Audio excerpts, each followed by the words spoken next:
Welcome back to another episode of Built from the Inside Out. I said I was going to take a break, but I have with me someone very special that I wanted to share with you guys. And it's a subject that had been requested, and I just hadn't had the courage to talk about it. So I have with me podcaster Vanessa Cevallos. Thank you for being here today. No, thank you so much. It is honestly an honor just being able to share a conversation with you. So thank you. Thank you. Yeah, I really appreciate you being here today. So, for those who might want to know a little bit about you, can you tell us what your background is and also how you started your podcast? Because that's when I heard your podcast. Well, you left me a comment on one of my posts on Instagram. So I said, "Okay, let me go listen to her podcast." And I was like, "Wow." I was like, "I need to have her on my podcast." No, you're amazing. And actually you did have a lot of influence, with me starting my own. So, just a little bit about myself, first and foremost, definitely my most important roles at the moment for me are, just a mother. So I'm a mother, I'm a wife, I'm a daughter, I'm a sister, a friend, an employee. But also a little bit about my background is I have a bachelor's degree in psychology from Texas Tech. So go Red Raiders. And yeah, exactly. So, and right now I'm actually working on my counseling degree from West Texas A&M University. So I'm juggling that. I'm juggling podcasting and mothering at the same time. Love it. Wow. With being a counseling, I feel like I have definitely found my true calling and just being able to speak that life into people.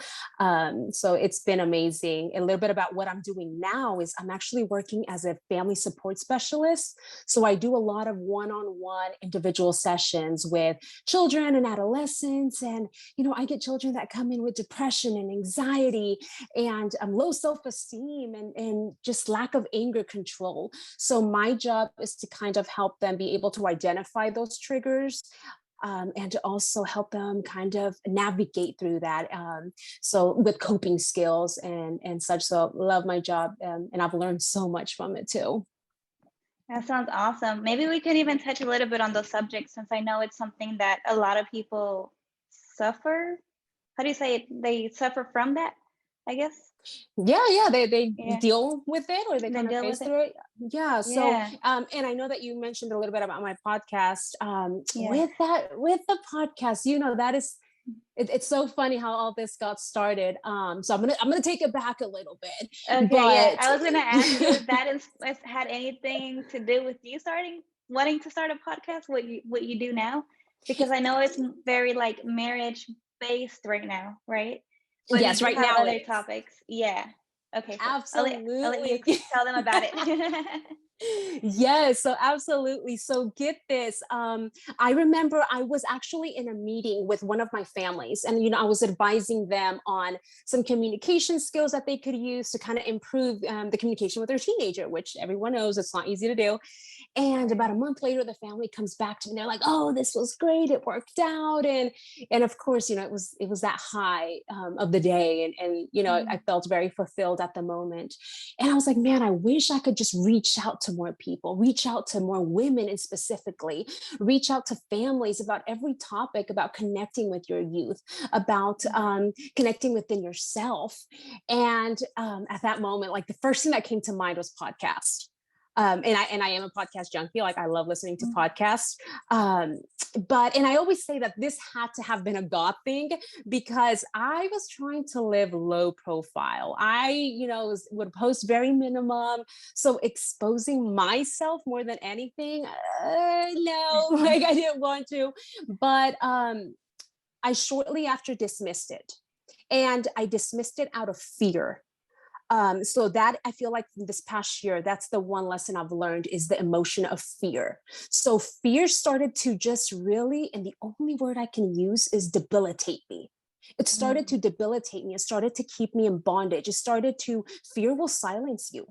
Fear will keep Yeah. you in one place. Fear will keep you Mhm. from reaching goals.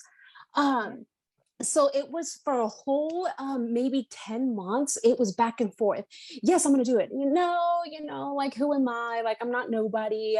No, I'm going to do it. And then I'd come back to, because I knew I wanted it to be educational. I'm like, oh, I don't even have my master's yet. Um, and then I remember you starting your podcast. And I was like, Mhm. wow, she's so amazing. Like I started listening to it. And I was like, this Oh. is so great. Um, but then, and I'm going to be Yeah. honest, like it goes to a moment where even comparison starts to go in.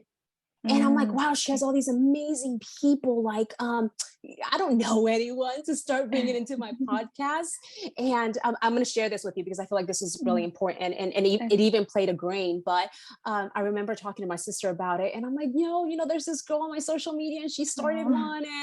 And my sister's like, well, who are you talking about? I go to your Instagram, and on your bio, I believe you have a quote.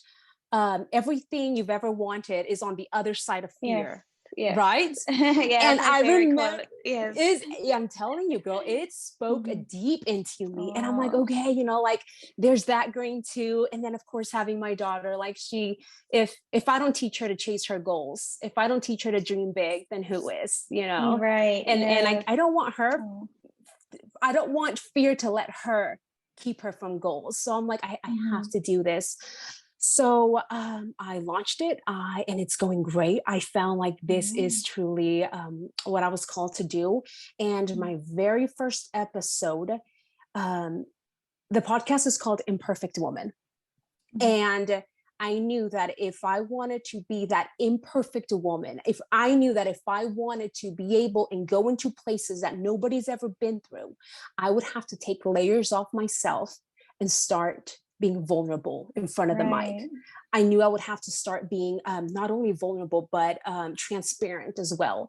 Talk about the pains that I've gone through, things that have made me cry, things that have made me break down in fetal position and just cry. So, and I'm going to be honest with you, actually, I did not reveal everything on my first episode Oh, just wow. because there's still so much that I'm trying to process. There's Okay. still so much that I'm still trying to work through. And I'm Mhm. sure eventually, I'll be able to talk about it. But first I Right. need to heal, because Yes. heal people can heal people. And Right. there's certain Yes. topics that Yes. I'm not there yet, but that's what motivated me to do the podcast. So partially thank you to you too for Oh. encouraging and empowering women. That means a lot to me because when I do these, sometimes I'm like, I don't know if people are even listening, or I don't even know if they're helping anyone. And then at the end of the day, I'm like, you know what? I don't care if it's not like huge. I'm like, I can help one person, I'm like, I'm good. That's all I need. So to hear from you that it motivated you, or it like gave you that little push, like I almost cried earlier when you were saying that. No, So well, thank thank you. you. And I really, and keep doing what you're doing, and keep just because you really do influence other people to chase their dreams just as much. Thank you. That means a lot. Yeah, because I was even thinking about, taking a break, and I had some people tell me, they're like, no, just keep going, just keep do it over Zoom. It's less time consuming over Zoom. And I'm like, okay, I'll keep doing it. Yeah. Yeah. So, okay, so let's go a little bit into, so we're talking about your podcast. How can, you said it's called Imperfect Woman, right? So they go into Spotify and they just type in Imperfect Woman and they can find you. Absolutely. So Spotify, Apple, just all your favorite platforms. Imperfect Woman. The Mhm. I am is going to be in parentheses, so it could be either imperfect or imperfect woman. Ah, And I it like that. really then yeah. So the That's name behind smart. it I like was that. yeah. The name behind it was influenced through just my imperfections and how I've had to learn to view my imperfections as perfections. Mm, So just that's where the name was kind of influenced on, is just being able to see myself in a different lens. I like that. And how many episodes do you have right now? Oh, right now, actually, tomorrow we're going to be Mhm. airing number 5. I'm Okay. super excited about it. I Mm. really am. And you know what I've loved about it is that I can meet Mhm. people. I can connect with people. I can Okay. talk with people. So it's All been right. amazing. So number 5. Okay, that's awesome. So your first one was just you by yourself, and then you talked about bringing on other people, which I think it's great. But the first one, when I heard it, just you being you and sharing your story, I felt like that was very powerful. So whenever you said that you were comparing yourself, like I was bringing in all these people, well, sometimes it's not, they bring in great value to the podcast, but you yourself, who you are and your story and the things you know and the things you can share with people, that's very valuable. So I'm so glad you decided to go for it. Yeah, thank you. Thank So you. let's talk a little bit about the first episode. So the first episode is called Imperfect Me. And like I mentioned earlier, I feel like that's the episode that's starting to peel layers away. Mhm. Um, I'm going to go ahead and put a disclaimer that, there might be some, just a trigger warnings. It might be some triggers for anybody Yeah. out there. So, just a disclaimer. But one of the things that I talk about and I'm very passionate about is the sexual abuse.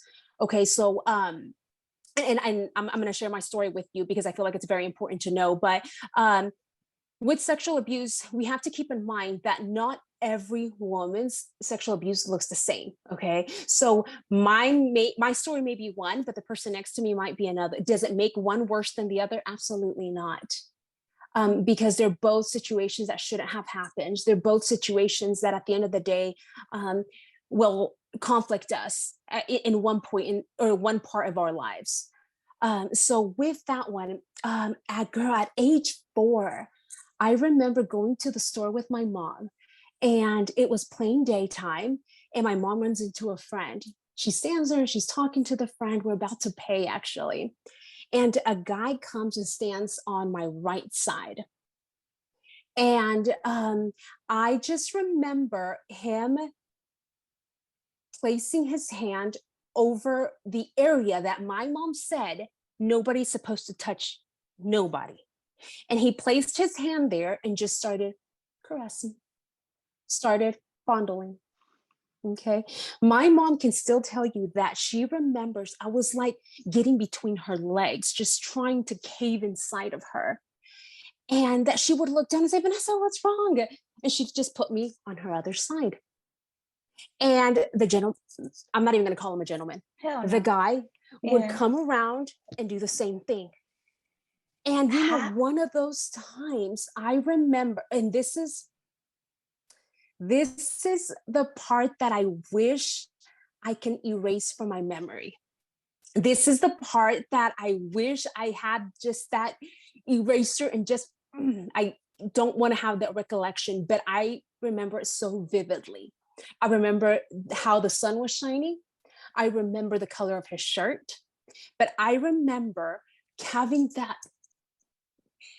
I don't even know how to, the only way I can explain it is gut wrenching feeling. The feeling in my gut, in my throat, just uncomfortable. And I remember looking up just like this at him. Keep in mind, I'm 4, maybe 5. Keep looking up at him. And I remember like grinning out of nervousness, out of wanting to say, can you stop? And this is the image that I wish I could erase, that him looking down at me and just smiling. Just smiling. And that's the image that I'm like, you sicko. Like, you did this to me when I was 4 or 5 years old. Thank God that I had a mom who always educated me on this. Vanessa, nobody touches you on that area. If anything ever happens, you come tell me. My mother would even go to the extent to tell me the type of blackmail they would use. For an example, if you tell anyone, I'll kill you. If you tell anyone, I'll kill your family. If you tell anyone, they'll be mad at you. If you tell anyone, I could go to jail. You don't want that, do you? So my mother would not only tell me, Vanessa, you have to always recognize this, but tell your friends, okay? So I remember being little, 6, 7 years old, and telling my cousins and telling my friends, hey, my mom said that nobody's supposed to touch us there. So going back to the story, when I was 4, we were leaving the store, and I told my mom, I said, Mom, you know that guy that stood next to me? And I went on to explain, of course, just like any parent would react. She went back and they tried looking for the guy, and he was nowhere to be found. So, but I'm grateful that I was able to share that with her. One thing that I talk about in my podcast is what happens when you know the person.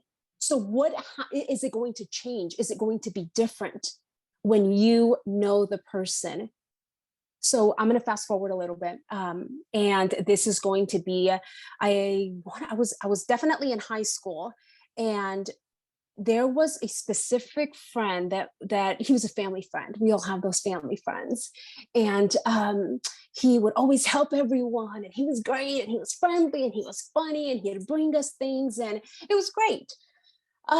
One specific time he was in town, and he asked if he could stay over at the house. Of course, yes, you can definitely stay. We have an extra bedroom.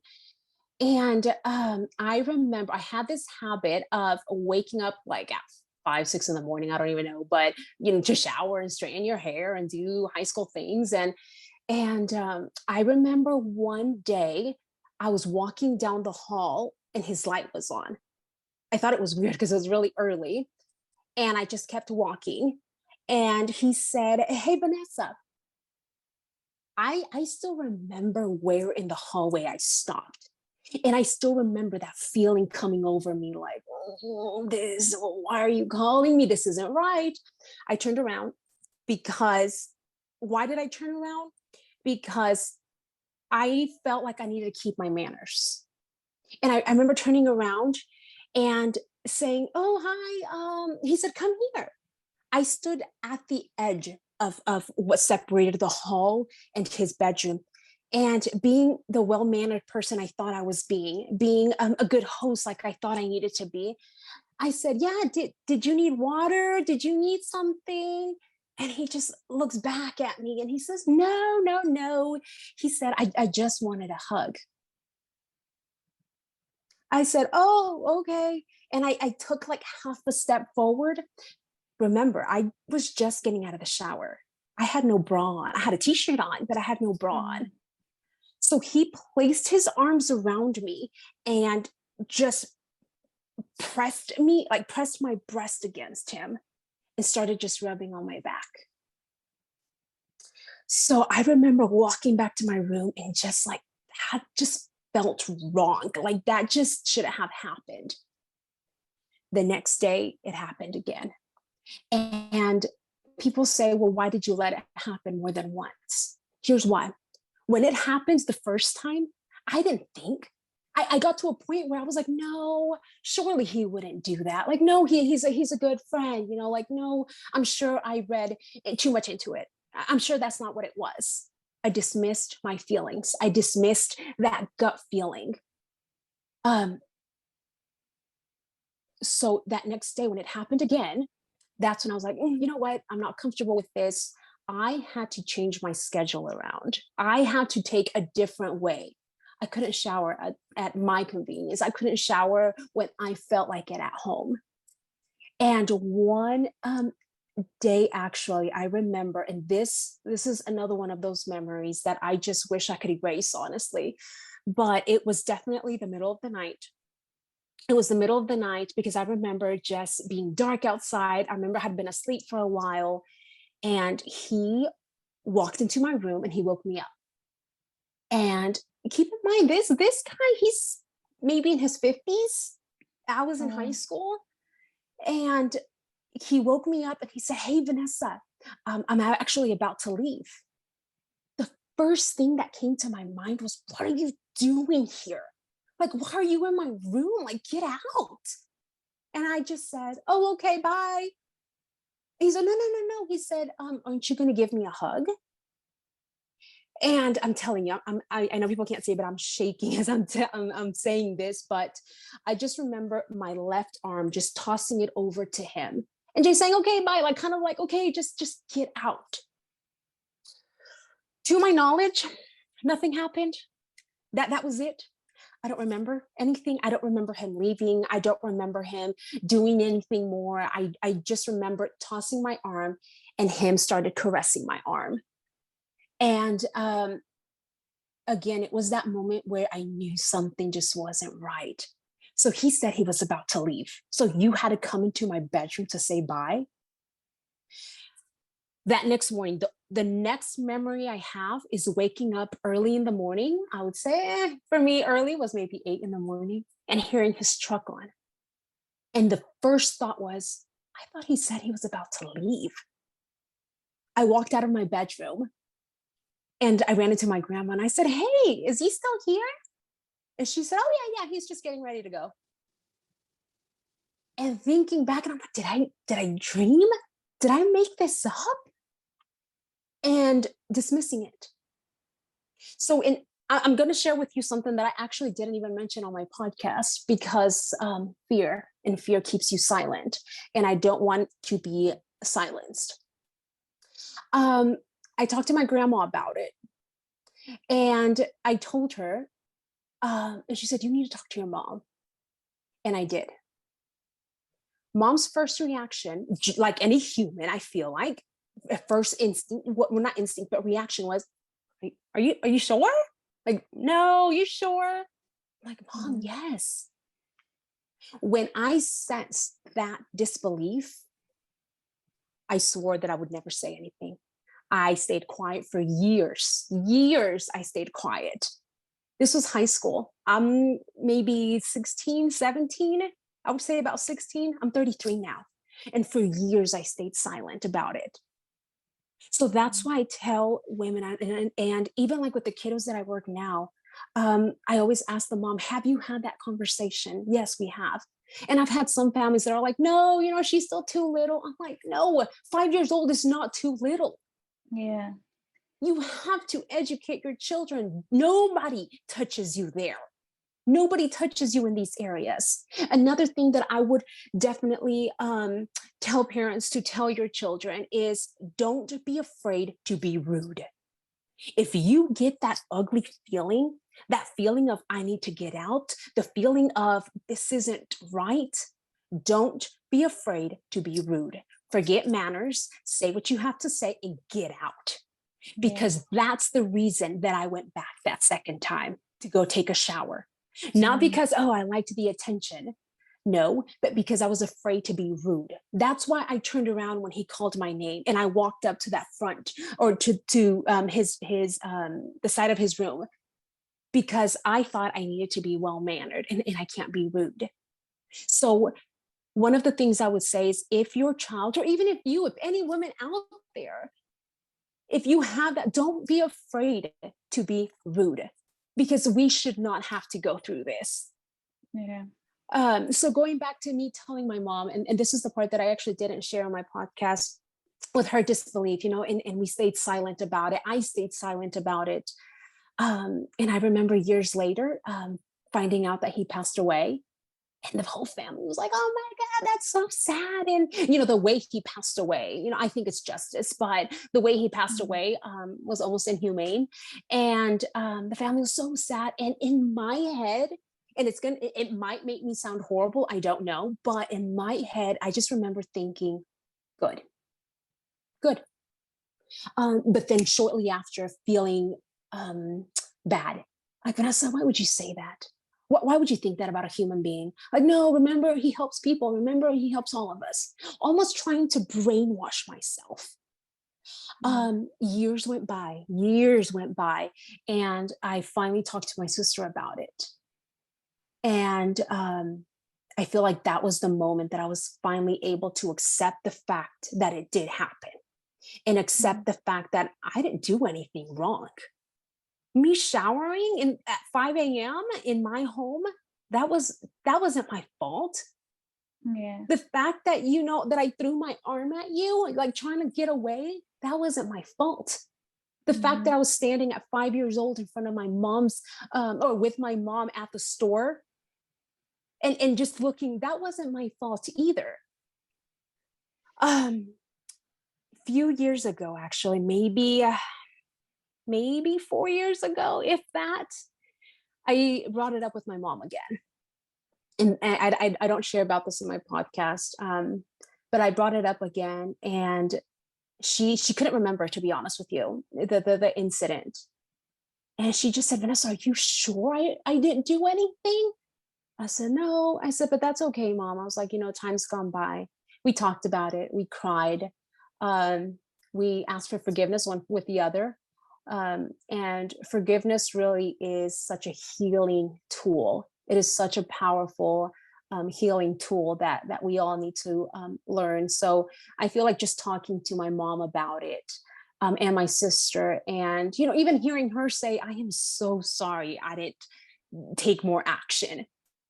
Even hearing her say that was just healing enough.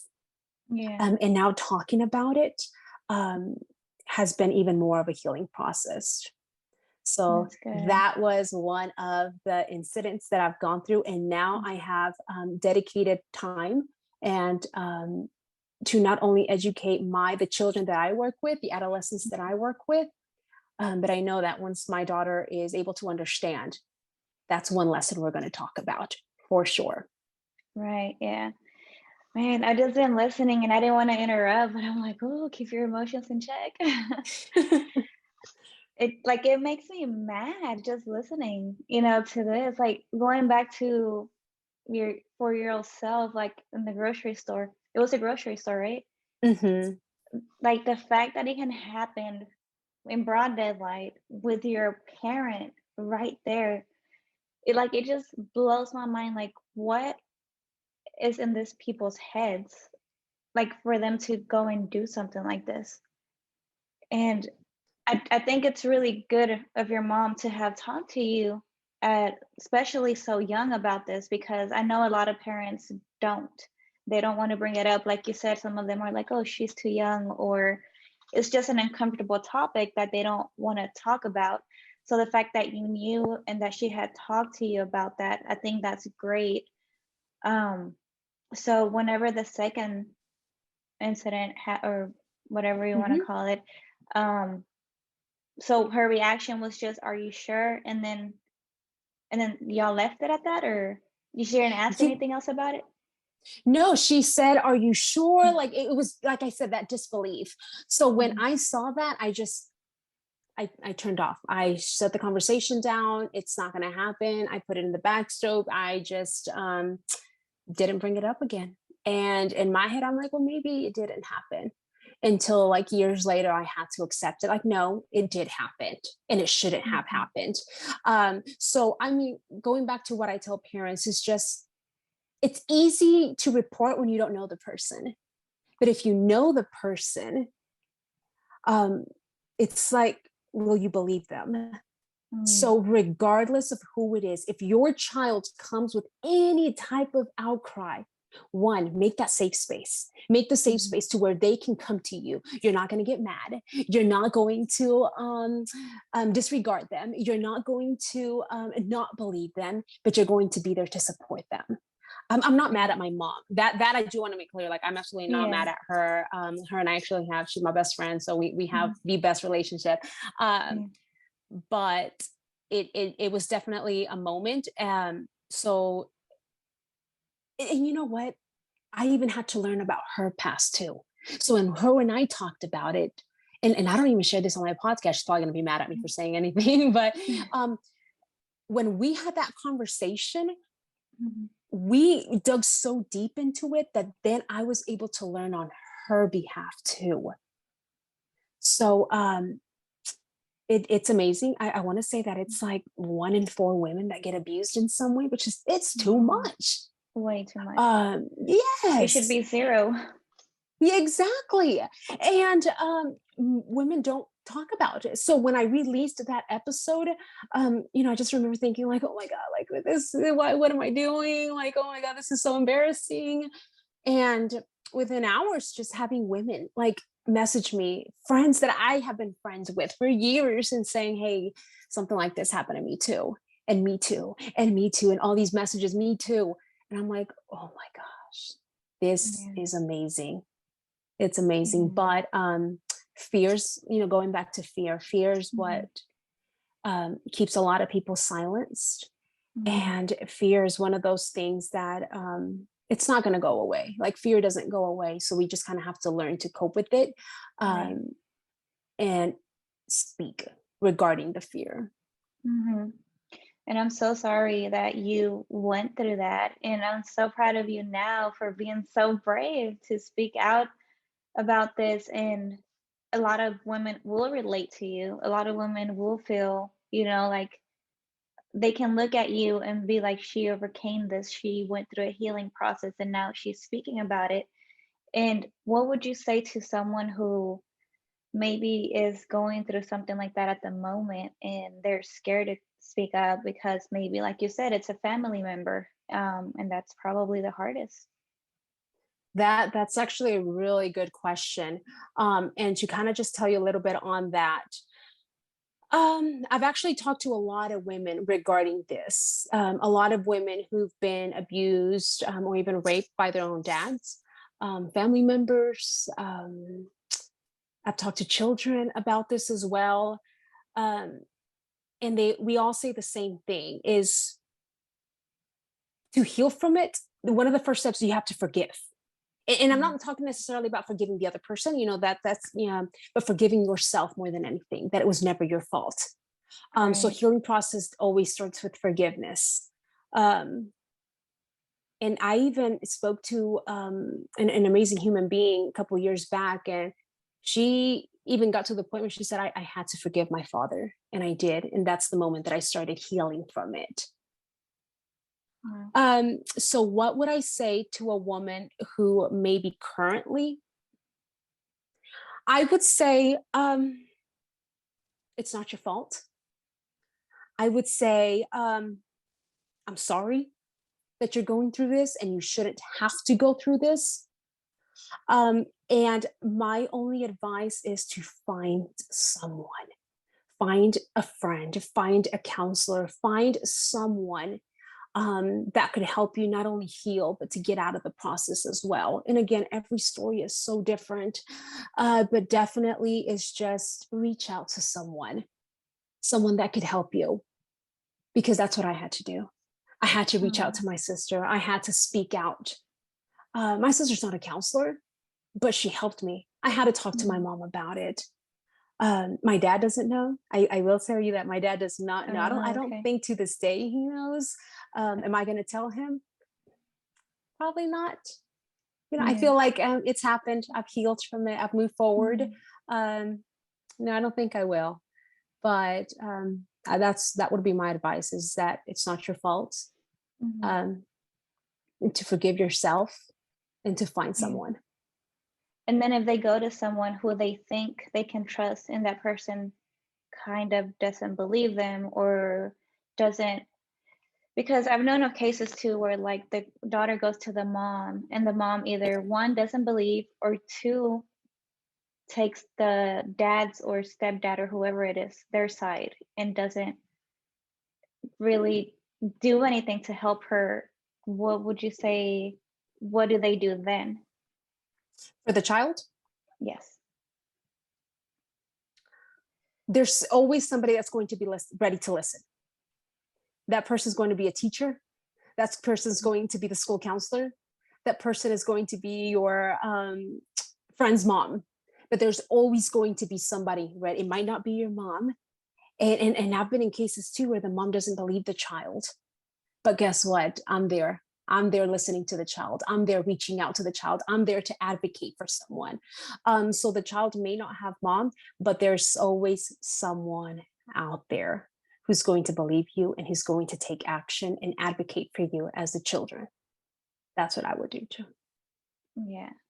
Yeah. So if you're listening and you went to someone already and they didn't believe you or they acted like they didn't care, know that there is other people that you can turn to that will help. Help is out there. Yes, definitely. Help is out there. It's a touchy subject. And Mm-hmm. always use discernment on who are you going to go to. Mm-hmm. Make sure that the person you do go to is not triggered by it, even though that's kind of something hard to foretell. But Mm-hmm. just because if it is a trigger, typically they will shut it down. Okay. So, but yes, that there's always somebody out there that's willing to take action for you. Yeah. If not, And call let's me, sis, and I will do it. yes, and we'll leave all your information on here too. And Thank you. so they can reach out to you if anything. So let's say you're the person that they're coming to. What advice do you have to someone who is, being the one that's being confided on in? I'm not sure how you would say it. Yeah, definitely. So if it's a child or anyone under the age, that's when, of course, I have to take legal actions. even if it was in the past, even if it was something that happened, I don't know, 10 years ago, then by law, I have to take action. I have to do some form. If it's something that, it's already been out and they're just kind of trying to come and heal to me, one of the always things is that we always have to, because your self-esteem is going to get you. That Mm-hmm. self-esteem is going to be affected. So if a child or even a woman comes to me and we're discussing this, one, forgiveness, for sure. You have to forgive yourself. That is one of the first steps to any type of healing. And then number two is, let's start working on that self-worth. Let's start working on that self-esteem. Let's start seeing yourself on a whole different lens, on seeing that glass half full. Does that take work? Absolutely, it takes work. And I know because I've been there. But it's just that constant reminder of who you are, not what the situation tells you you are, not what the media tells you you are, not what other people say you are, but who you are within yourself and who you believe you are. And not only that, but who you are planning to be in the future. So that would be my focus with any woman or even children that I may be working with, is just that forgiveness, self-worth, and goal oriented. So where are you going to be? Because this isn't going to keep you in bondage. This isn't going to keep you in one place. It didn't for me. It's not going to for me. If anything, and like the Bible says, that God will use all evil to good. So in other words, all the evilness that did happen, but guess what? Now I'm going to use it to be able to empower women and be able to give that voice to women and give that courage and confidence to women.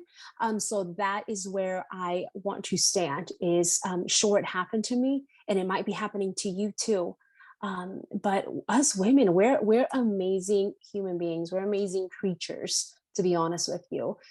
So many stories that I've heard, and I'm like, wow, and we surpassed all this. We're amazing. Yeah. And then what about a girl, maybe a younger, you know what? I just realized I have my lights off. Let me turn them on real quick. All right, there you go. Let's say a younger girl who maybe is in school and her little friend comes and tells her and confides this in her. Turn to a school counselor. Would that be your advice? Yes, for sure. I mean, I feel like school counselors, the teachers, they are just such great advocates. They know the signs to look for. They know exactly what to take actions. So for any little child, and definitely go tell someone, go tell the secretary if you have to. I actually, and I feel like I have to say this, I don't know if you've read this meme that's gone around on social media, but it's a meme and it says that a little girl went up to her teacher and said, "Hey, my uncle licked my cookie." And that she was like, "Oh, well, then you should just buy or get another cookie." And sometimes we teach kids these terms, the cookie, the I don't know, whatever other terms there may be out there. No, let's call them what they are. Even if you use words like, "Hey, my private area." Even that, I feel like it's okay, but it's okay to use the word vagina. It's okay to use the word your penis. It's okay to use, I actually had a friend that would call it the no area, which I actually find that kind of cute. Yeah. So for like the little kids, they would use that. So then going back to the teacher, it was just, and this is just something that I read on social media, but I found it to be such a powerful message behind it. It was just, later she found out what a cookie meant. So that's when she had to take legal action, of course. So for little kids, I mean, teachers are great people, school counselors, the school secretary, principals, they all know what to look for. So they're great advocates for children too. Yeah, that's crazy. Like, I guess as a mom, maybe she, like, again, it's a hard conversation to have. So maybe she didn't want to use that word when she was teaching her daughter, like, but yeah, that's very important. Exactly. Yeah, call it what Because it is. it's such a taboo, topic. Nobody Yeah. wants to talk about this. The word vagina just kind of feels weird even saying it. But if we don't educate our children the way it's supposed to be, someone else is going to. And I Yeah. refuse to let any media, I refuse to let any locker room educate my daughter. It's going to come from me. Yeah. So and I want that to be done the right way. So going back Mm. to the whole like term of like cookies and stuff like that, is it uncomfortable? Absolutely. And I don't judge anyone who uses it, if people use it, to each their own. But definitely when we come to educating our children, it's okay to use those terms, even if it's a little uncomfortable at times. And I've actually Mhm. had families, moms, they're like, Vanessa, I just don't know how. Or moms will tell me, hey, you know what? It happened to me when I was little. So I figured if I just don't talk about it, it won't happen. And Oh, wow. yeah, we might think like, okay, that's kind of ironic, but um, Yeah. seek someone that will help you then. Because then, for an Mhm. example, in this case, then I was able to sit with the mom and the child, and we were able to have this conversation. Then we were able to or I was able to kind of give mom some skills that she would be able to use when certain situations would happen, or how to bring up the topic. Um, but yes, definitely. So it's okay to be uncomfortable, but we have to bring the education out there. Yeah, absolutely. And because I worked at an elementary school before, I was just an interventionist, but I got to see how some kids are, live in a home where maybe the dad isn't there and the mom works all the time.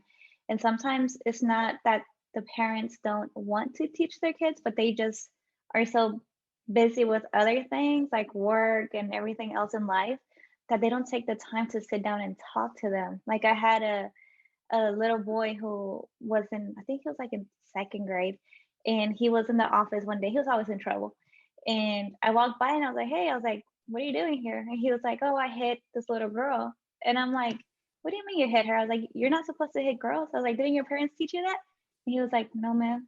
Like, and I was like, oh my God. I was like, okay. I was like, well, you're supposed to respect women or, girls. I was like, you don't hit them. And then at the end of the day, when the mom showed up, because she had to go into the principal's office and get him, I was like, hey, tell her what you learned today. And she was like, I learned that you don't hit girls. And the mom was like, oh my God, thank you so much for telling him that. And I'm like, it's something so basic, And so Yes. even if you're a parent, whatever you have going on, nothing is more important than sitting down and just having those talks with your children, whether it's anything, just basic life advice or just basic manners, basic morals, just make the time for them.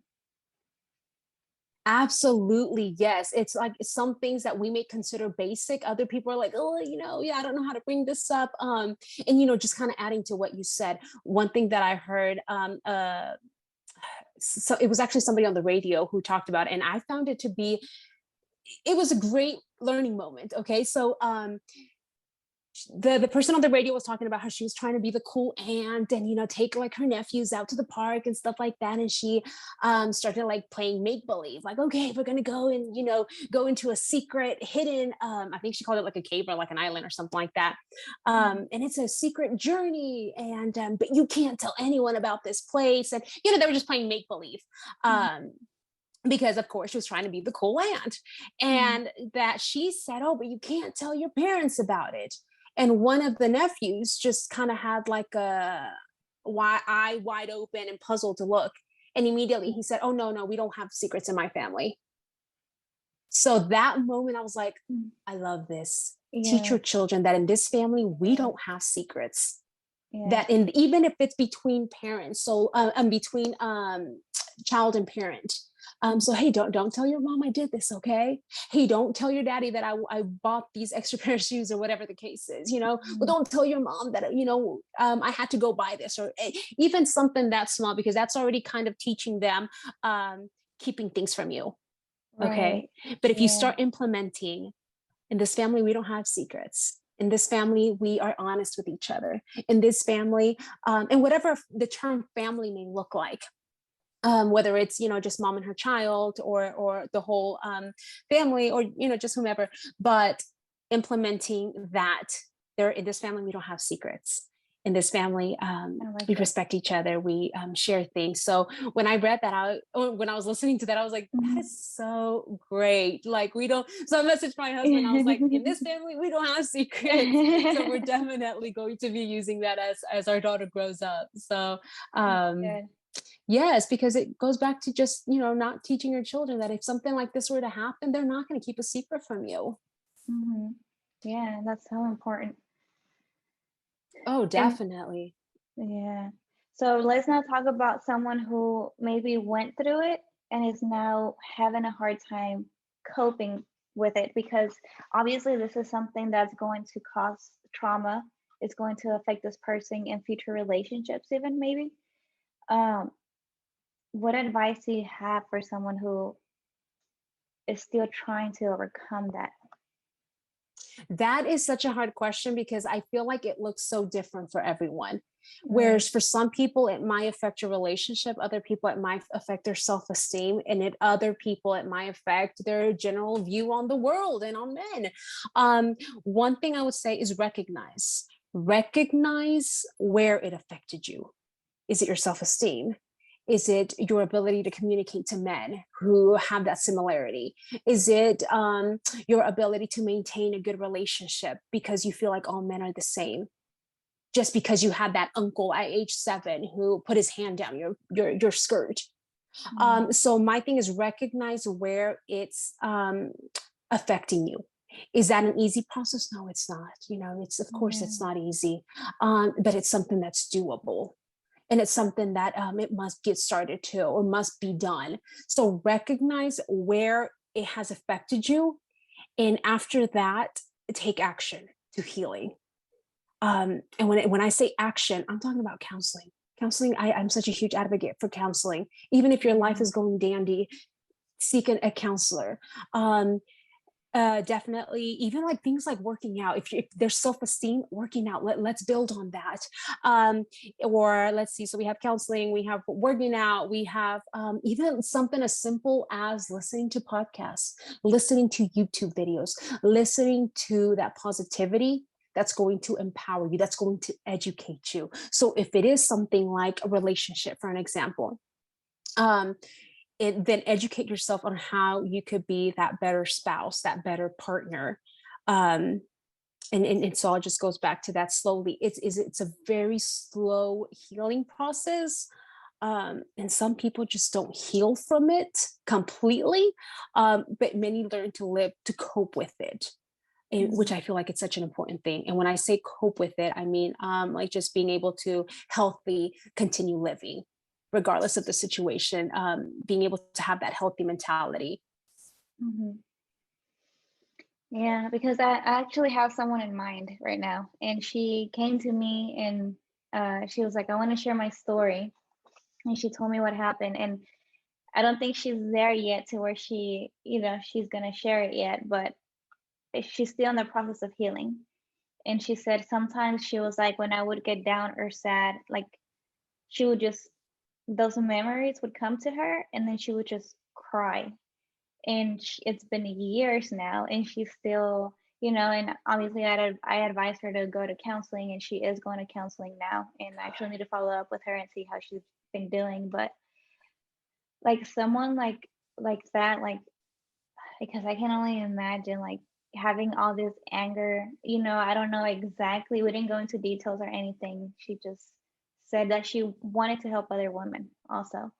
She's like, I want Oh, to, use that to be able to help other women. And I'm like, I love that. I love that you want to help other people, but I know she was still in the process of healing. So I said, we need you to go to therapy first, and then, I think you'll be ready to talk about it and help other women then. oh, for sure. And like I said earlier, Mm. heal people will heal people. Just Right. like hurt people will hurt people, heal people will heal people.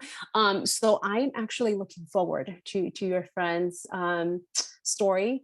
And you know Mhm. what? The whole process of it, or just being able to talk about it, like that alone can almost be sometimes even embarrassing.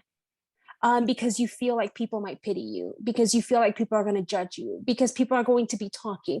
Well, they're going to talk Right. regardless. People are just going to talk. Like that's just what people do.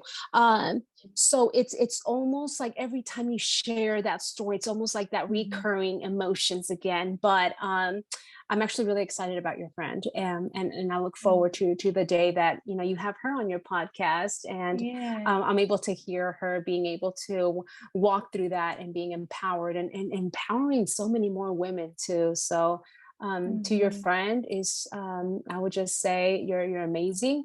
You are loved. You are surrounded by such amazing, beautiful souls, and that I'm proud of her. I don't know your friend, but I'm proud of her. Yes. I don't know Yes. her, but I know she's a beautiful soul. I don't know her, but I know that she's going to conquer it. Yes. Just because that's what we do. That's what us women do. We conquer it. Yes. And I was gonna say something and slipped my mind. We were talking about her getting help. I wanted to share her story. Ah, sorry, It slipped, Jen. Nope. it Go. slipped It my does mind. that. Yeah. We're talking about her and how she wants to help other people and how she's not going to therapy. It'll come back to me. But it It'll was come back something to me that I when it's wanted to. expected.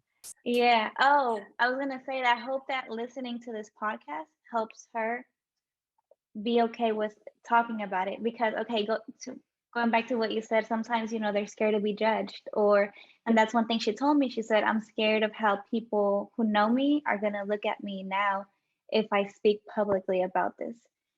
So she was just kind of on the fence about it because she doesn't want to be judged or seen as Yeah. less, but at the same time she wants to talk about it because she wants to be able to help other women. So I hope watching this podcast and listening to you talk about your story motivates her to speak about hers. Yeah, no, and one thing that I would add to that is just, I mean, people are going to judge. People are going to, it's going to happen, but you never know. That Yeah, family member might be the one that comes to you and says, "Hey, me too." yeah, So being that is, but of course, at her timing, whenever she's ready, we're here to yeah. support her and here to love on her and Mhm. yeah, encourage her as well. Yeah, and she's not the only one. Actually, the person who requested this topic or suggested this topic is another friend. And I told her, I was like, should I, we were talking about how we should do it. And I said, should I bring in a counselor or should I bring in someone who is a survivor? And she said, well, it's really hard to talk about. And I asked her if she would want to do it. And she said, I'm not there yet. So also, I hope this also helps her in something, that she heard you say kind of because it's hard, like obviously you can't like be like, oh, listen to this and you'll be okay. No, but hopefully something that you said helps her. And recognizing that you're not there yet, even that alone is powerful. Like being able to say, you know what, I'm not there yet. As long as Yeah. you use the yet, because with the word yet, you're telling me, but Mhm. you will get there. So I'm Yes. not there yet.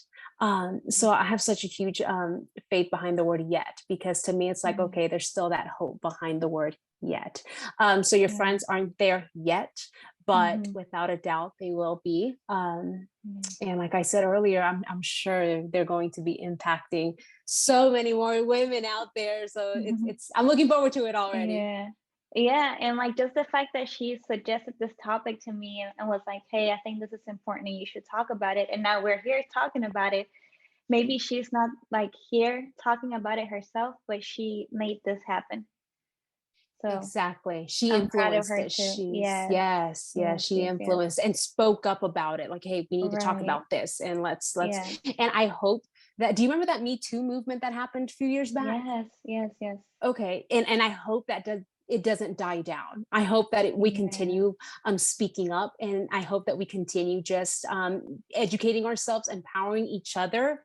And Hmm. like I said earlier, is don't be afraid to be rude also. So we even tell Yeah. each other, hey, don't be afraid to be rude. Like if somebody makes you uncomfortable, don't be afraid to walk out. Yeah. Yeah. And actually, I think that Me Too movement had come up in another podcast of mine but it was the Hollywood thing. So, the person was kind of Yep. saying this, maybe dismissing it a little, like, why are they coming out now? And that's when she reached out to me. She was like, hey, like, this is important and people do go through this. And that's when she suggested like having a podcast about this. And I said, yeah, you're right. We need to talk about this. Yes, no, it's definitely an important topic, a topic that I won't stop talking about it, regardless, a topic that I won't stop educating people on it. Mhm. Regardless of how old I am, I refuse to stop educating and empowering women. Yeah. But it's definitely a topic that needs to be brought up and needs to be learned from a young age. Yes, absolutely. Yeah, because I don't want to say most of it happens when you're young, but a lot of it does. Like, it's surprising how many little girls, even little boys, go through it. And like, Oh you my just goodness, never, yes. you would maybe never expect it, or you would never, if the person doesn't come and tell you, you would have never even known. I And mean, I it's know something there's that some just, signs, but go ahead. and sometimes there's not signs. Sometimes you Yeah. you won't know. Like sometimes you don't see it coming. Um, but what I was gonna say, oh, I was gonna say something that slipped my mind. Sorry. No, it's okay. Mhm. That's how my brain works. Yeah, it'll come back to you. But Yeah, is it'll there come back to any, me for sure. yeah, is there anything else you would like to add on this topic that we're on right now? This topic, and I know that I've mentioned this several times, but just because I'm so passionate about it. But when it comes to this topic, I'm going to highlight on fear will keep us silenced. Fear will keep us in one place. Hmm. And that's not what us women were designed to do. That's not what us women were meant to be silenced or in one place. So I would say, one, and that just keep on highlighting is that it is not your fault. Okay. And to every woman who's out there who's currently working on it, I would definitely say, hey, warrior, you're amazing and you're doing Hmm. it. Like you're really doing this. And you are Hmm. going to one day speak out for that little 4-year-old girl, the little 4-year-old girl who just doesn't know what to say. So she'll kind of give you a nervous smile. So that's what I would say. I love that. Oh my God. Thank you so much for talking about this. Like I said, she had suggested this topic a long time ago, and I was just like, me and my emotions, I'm like, I just need to like, I guess like It's mentally hard. prepare for it. Yes. Because I was like, I feel like I'm gonna cry and then I'm gonna be a mess and I'm trying to be educational. But No, it is yeah. such a, even like when I have sessions, and they bring Mhm. out certain topics, um, even with that, like I'm telling you, Mhm. it's draining, and not in a bad way, but it's such a heavy topic that it Mhm. really will, you have to invest a lot of energy in. So I am like truly honored to be able to, all the women and children and adolescents that I have helped in the past. I'm honored to be their advocate. I am honored to be that one stepping stone that could help them into that healing journey. And if you have to step all over me to heal, then honey, do it. But definitely, it's such an important topic that I'm truly Yeah. passionate about, and passionate about educating as well. Yeah. And thank you for talking about it because, like you said, whenever you did yours, you had a lot of people reach out to you and tell you, me too. And now that we're gonna post this one, I'm sure there's going to be people also messaging us with saying I went through something similar, and hopefully it's able to help them. I know it sounds maybe like, oh, it's just a podcast, but you just never know who's listening, and you never know how they're taking what you're saying. Exactly. And that's what we're here for, is just being able to educate the community, educating and empowering women. And that's the Yeah. reason why people like you and myself, started Hmm. podcasting and started Yeah. talking about these real raw questions and topics that Mhm. might be taboo. but it really has been an honor just sharing this conversation with you. And I hope that through this podcast, through your episode, somebody is healing from it, and that somebody's able to reach out and say, hey, me too. And I'm so glad that I was able to listen to it. Now I need to heal. So thank you so much. And it honestly has been an honor to share this with you. Well, the honor's mine, because I've been looking for, like, I'm like, who can I bring in who's, because like I said, emotions, and I'm like, I don't want it to go somewhere where this was not where I intended for it to go. So I was like, should I bring in a professional, or should I bring in a survivor? And then you're both. So I'm like, and then when you share your story, I was like, well, she's already talking about it. So, it's not like I don't feel like I'm like pushing you to talk about it. So it was just perfect. Like it was meant. It was God. Don't be surprised if we get more women saying, hey, I want to share your story. Like my story. I want to share my story. So let's not be surprised, and let's look forward to those messages of women contacting you and saying, hey, can I share my story too?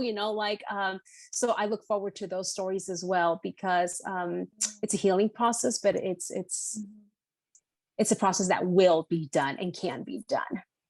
Yes.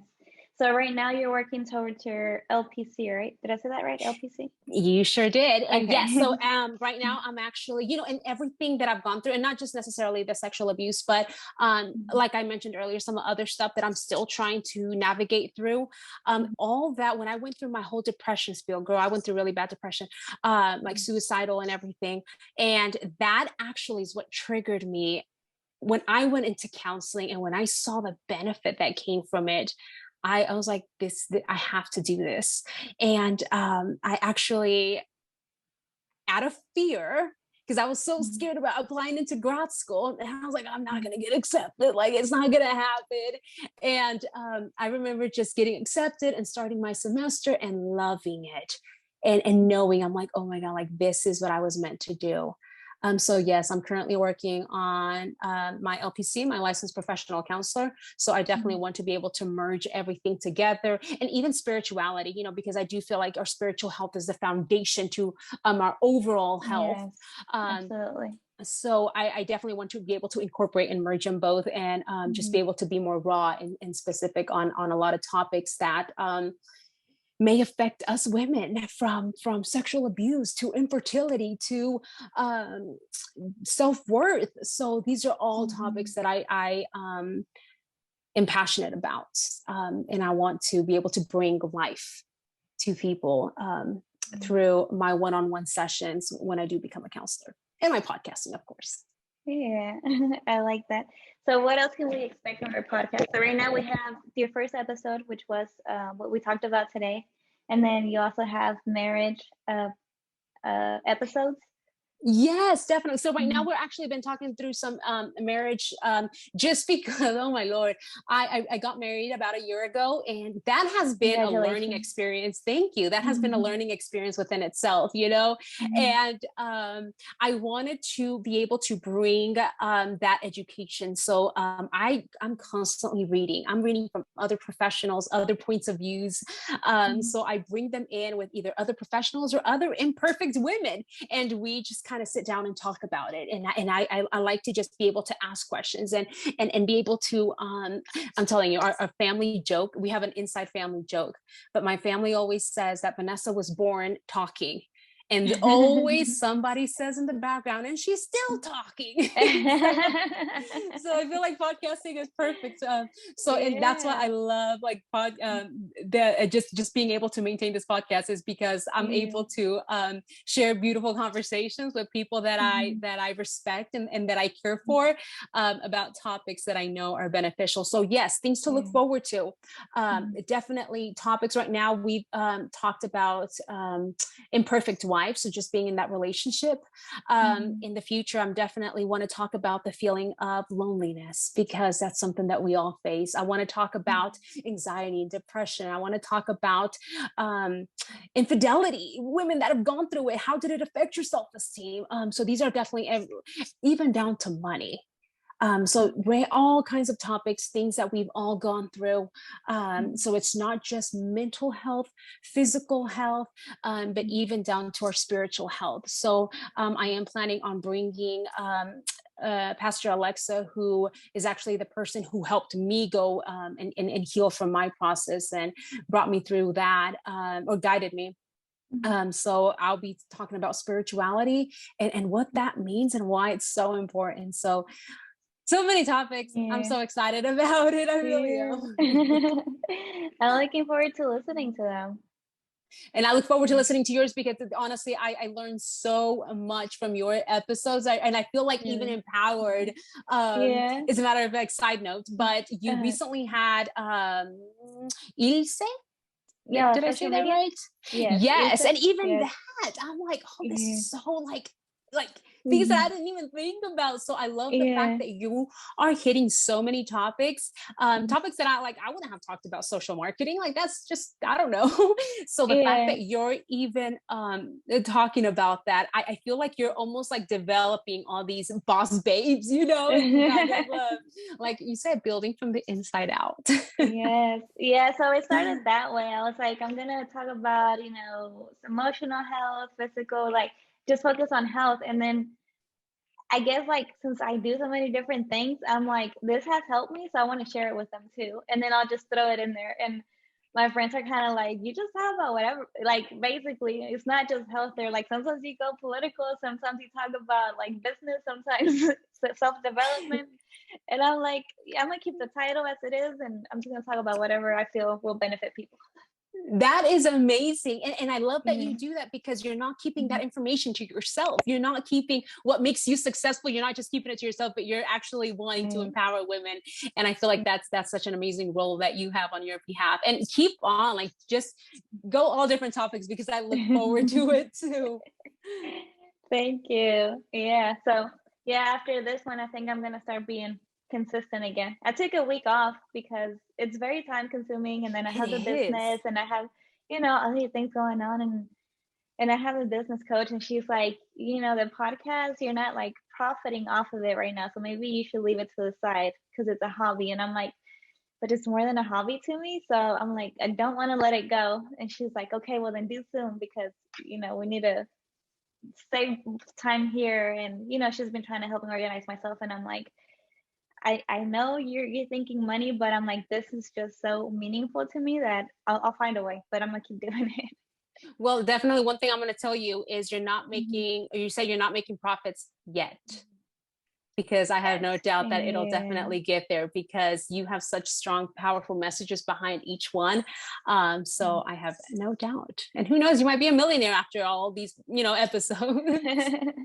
Well, I guess I'm not even like trying to profit off of it. Like I genuinely like doing them and I genuinely want to help other people.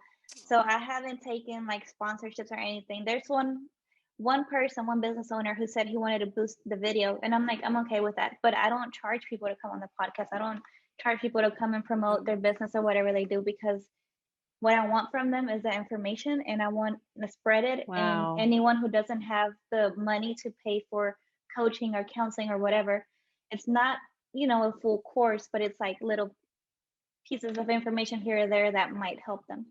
So that's my goal. And I'm like, if I don't make money off of it, I don't care. I'm not trying to. And And she's that's how like, you you shouldn't think know. that way. Yeah. And she's like, you need to make money. No, like, I know, but it's like, I feel very passionate about this. And that's how you know that you're also passionate behind the title of it. That monetary isn't really as important. Yes. So that just shows that you really are passionate about building women from the inside out, or meant to. So that's Yeah, good. yeah, anyone who wants to listen. It's for Exactly. everyone. Exactly. Yeah. Yeah. Do you want to touch a little bit, just quickly on, you say you help people also with anxiety and depression. Maybe just little tips here and there on how to cope with it. Yeah. So with anxiety and depression is just one of those things that, my goodness, you could live. And I'm telling you because out of experience, I'm not, this isn't out of textbook, this is out of experience. But with anxiety and depression, it's almost as like living in a cage almost. That's the vision that comes to mind. You're so limited to things and situations and goals and dreams that you put yourself out to be. So with, there's, and I'm sure you're aware of this, there's something called cognitive behavior therapy. Okay. So just basically our thoughts, affect our feelings and actions. So with depression and anxiety, when a youth comes to me and we're talking anxiety or even depression, we start analyzing thoughts. So what thoughts are going through your mind? If you see that situation, if you see that girl, if you see maybe a new opportunity, what are the thoughts that are coming through your mind? Is it, oh, I'm not good enough? Is it, no, I won't be able to amount to that?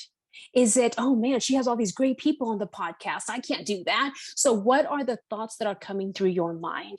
Because all that will start affecting. Here's the thing.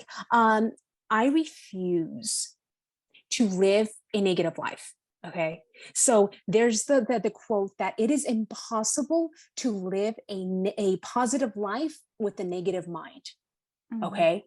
Under depression and anxiety, that's not a positive life.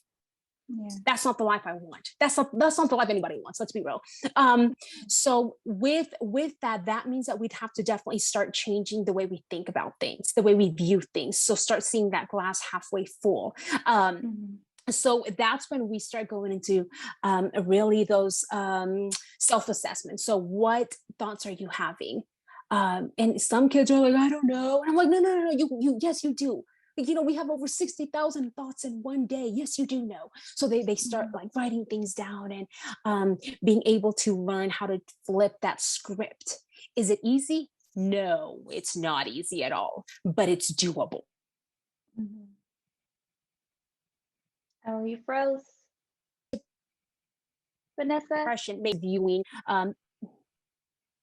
Yes. Oh, there you go. Sorry, you had frozen. Okay, oh man, yeah. Okay, I was on a roll too. I'm sorry. Yeah, I think it's my internet. So with no, probably not. Okay. So with depression now, it's just being able to change your thoughts. So for an example, let's say that now you have a low self-esteem, which, by the way, it's my favorite topic to talk about. That's my favorite thing. One of my favorite things to discuss with women about is your self-worth. Okay. So this is so funny. My grandma, growing up, I remember my grandma would talk to the plants. And one day I walked out and she's like, talking to them. And I'm like, what are you doing? And she said, you didn't know? She said, if you talk good, I was like, I don't know, like 10, 11. And she said, if you talk good to your plants, they grow more. I just remember saying, okay, grandma. Yeah. Yeah.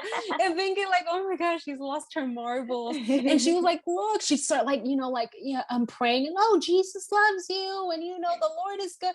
And like, she's like, look, the plants are moving. And they were, I mean, don't get me wrong, they were, but I just remember saying, grandma, that's the breeze from like the AC, like that they're not moving. But now it's like, oh wait, there's research on this. Yeah. Oh wait, that's true. So if our words, if our thoughts can make a plant grow, what more can it do to my mind? What more can it do to my soul? What can it do to me and my physical body? So that's when I start teaching these children and youth. It's like, okay, we need to start changing our language. Well, Vanessa, it's not that easy when you're constantly hearing a parent say how worthless you are. That's when we start changing that thought. And sometimes it's not easy. So that's when we start taking it to actions. Okay, then do something. Let's do something. They'll go and help someone. They'll give a friend a bottled water. They will talk to a teacher and compliment someone. You would be amazed at the power that comes behind helping someone. And when I say helping someone, I mean like, oh, you see a homeless person, hey, here's some water. Or you see a friend who's maybe having a hard day. Hey, did you want my snack? Something small like this, any positive action, of course. Or even for yourself. So my favorite activity to do with youth, and I make them do this because I did it and it helped me out.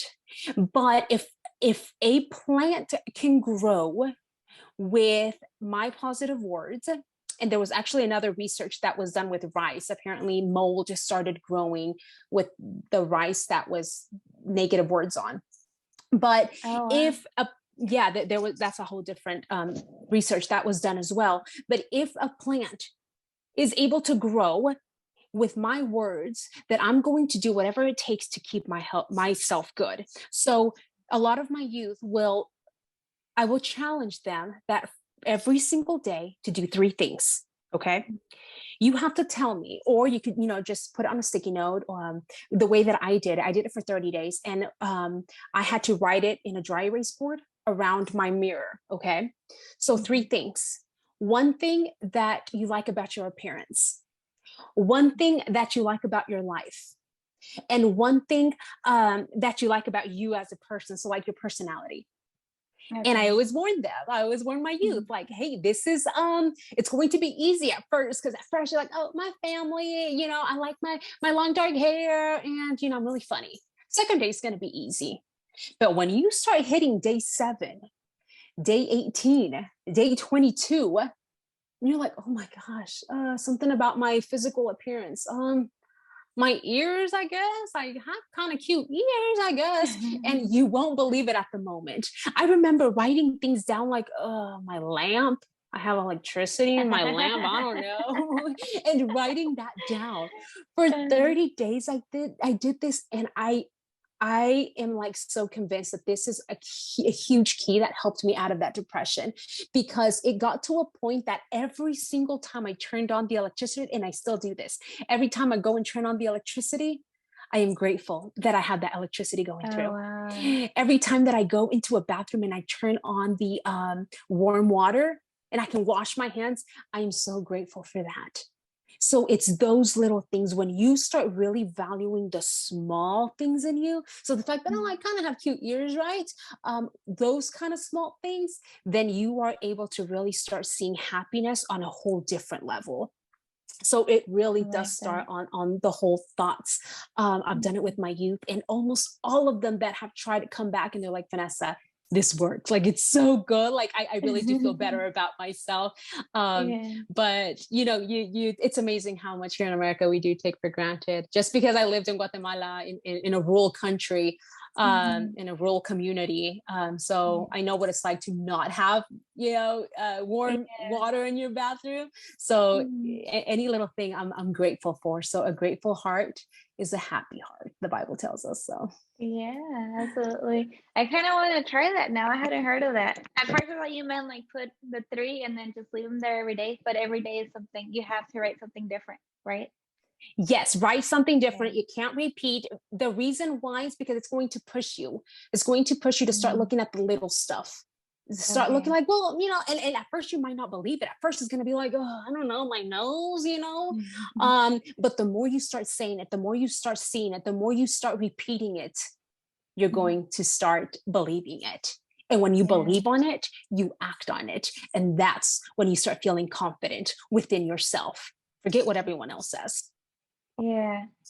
So I love this. So I was thinking right now when we were talking that anxiety, depression, self-esteem, all of that could also be something caused by what we just talked about. Maybe the person or the girl or whoever went through abuse and then now they're experiencing anxiety or depression or low self-esteem. So I think if you want, I would like to do a part 2 and now talk about anxiety, depression, and low self-esteem That because I don't. So I think since that's what you do for a living, you help Mhm. people who go through that. I feel like you're the perfect person to talk about it and kind of give us some, you know, more information on Extra it. tips. Yes, yes. No, well, it is always an honor just to be able to converse with you. So, I mean, you tell me whatever you need help from me and anything. And like I Mhm. always tell people, I'm here to serve. So, para servirle Yeah. siempre, like they say in Spanish. So, Yeah. Yeah, Mhm. maybe we can do another episode and then that would be the focus since the focus was, abuse on this episode For and then on the sure. next Yeah. episode, you know, because that it could be something that causes that. And it's not the Oh, only for thing that sure. causes anxiety and depression and low self-esteem, but it's one of the things that could cause it. So I For think sure. I think a part And 2 would be good. oh, I know, I definitely agree with you. Yeah. One of the things Okay. is just what is it called? it's a specific syndrome that's but it's when the person who's sexually abused, so when it's happened so many times, you start creating that connection with your abuser. Okay. Oh, There's I think a, I've oh my God. heard of And it. I know the name, but it's just not there yet. It's not But Stockholm, right? yes, That's the Stockholm kidnapper? Syndrome. It is? Okay. Yes, Stockholm Okay. Syndrome. So you start developing that connection with your abuser. Oh, wow. So for an example, actually years ago, I spoke to someone who had been abused by her dad. And she said it got to a point where she would look for it. Okay. I spoke to children. They would tell me the same thing. And it goes even back to kidnapping, like people who've been just kidnapped from someone. It goes back to that Stockholm syndrome. It's just having that connection with someone.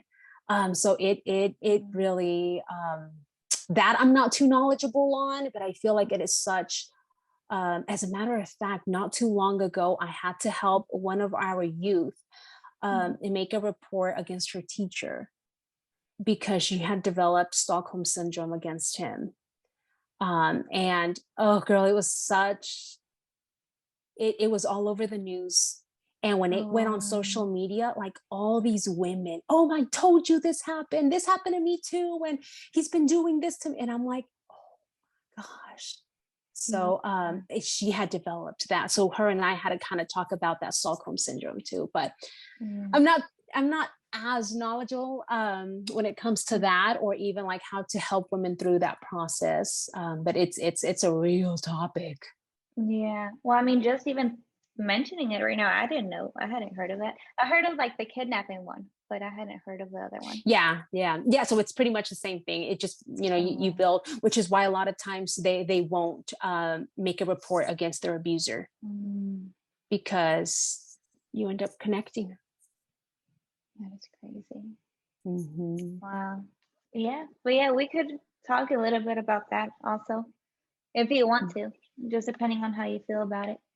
Yeah, with Stockholm syndrome, because I'm not Mhm. as educated on it, I feel like I can Okay. explain it to people, Mm. but I wouldn't know how to Like help someone necessarily. get out of it. Yeah, Okay. and I should do more research on this. To be honest with you, I should be able to.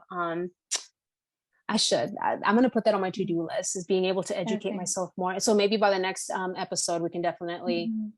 have more education on this. Yeah. Yeah. I feel like that would be Mm. beneficial. Because Yeah, there's yeah, there's some things that you hear and you're like, that's crazy, that would never happen. And then it's like so many crazy things are happening. So so you many, just never so know. many. Yeah. Well, is there anything else you would like to add? No, that is it. Just more empowering and loving yourself and telling women to just love on themselves, because if we don't do it, it's nobody else's responsibility or job too. Yeah. Well, and then how can they find you on social media? Yeah, so on social media, I'm actually on Mhm. Instagram. I'm not as active on Facebook, but I'm on Facebook too under Ness, Same. NESS _ Ceballos, CEBALLOS. So I'm there. I'm also on, my podcast is on Spotify, Apple. And I always tell people, hey, if there's anything as far as a podcast or the subject that you want to talk about, if you want to be a guest, imperfectwomanpodcast@gmail.com. So I'm always ready to talk to women and just be able to Mhm. connect and make friends too. Yeah, of course. All right. Well, thank you so much for being here today and taking the time out of your day to talk to us and share your story with us and all your knowledge that you have in your healing process. Thank No, you. thank you. Honestly, it is an Mhm. honor. Like I said, thank you so much. And I hope that we do this again shortly. So looking forward to it. If you like this podcast, share it. Maybe it will be of help to someone you know. And if you don't want to miss any of our podcasts, follow us on social media and subscribe to our channel. Built from the Inside Out wants to give you a 10% discount on your next supplement purchase at www.bcnsubs.com. Just use code BUILT at checkout. Thank you so much for listening.